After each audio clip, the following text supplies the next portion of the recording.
Finalement, là où en France et dans d'autres pays, on peut faire du bug bounty pour pirater légalement des systèmes et ensuite être rémunéré, eux en Russie, ils peuvent pirater légalement n'importe quel système à l'étranger. Quand on cherche l'origine du niveau technique de certains profils russes, il faut revenir à quelque chose de très simple. Pas l'éducation au hacking, mais l'éducation tout court. La Russie hérite d'un système éducatif fortement marqué par la période soviétique. Forcément. Un système où les mathématiques, la physique, l'ingénierie occupaient une place centrale. Ces disciplines n'étaient pas des options, elles étaient stratégiques. N'oubliez pas que la Russie est une grande nation, au niveau scientifique, et même une grande nation tout court d'ailleurs. Pendant la guerre froide, les mathématiques, l'algorithmique, la physique n'étaient pas des disciplines académiques. C'était nécessaire pour la course à l'armement, l'aéronautique, le spatial, le nucléaire, la cryptographie. On a donc une grande valorisation des profils scientifiques et même une culture scientifique généralisée. Être bon en mathématiques, en électronique, en informatique, ce n'est pas neutre, c'est reconnu socialement. Et donc finalement, l'écosystème russe est très propice à avoir beaucoup de hackers.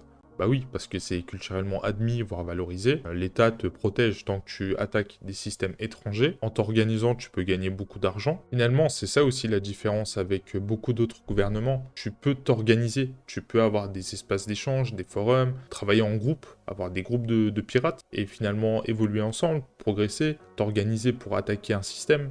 Là où dans les pays occidentaux, ces espaces d'échange seraient fermés, saisis par la justice, et ses participants peut-être attrapés et enfermés. En Russie, tout ça c'est très organisé. Tu peux avoir des forums avec une barrière d'entrée très élevée qui fait que seuls les meilleurs peuvent intégrer aux recoins les plus privés de ces forums. Les profils faibles vont être rejetés, mais par contre une fois qu'on est à l'intérieur, il va y avoir une vraie collaboration, des équipes, des clans qui vont se former pour pouvoir travailler ensemble. Sur ces forums, ou bien ça peut même être d'autres espaces d'échange comme des télégrammes, etc., il va surtout y avoir un système de niveau de réputation.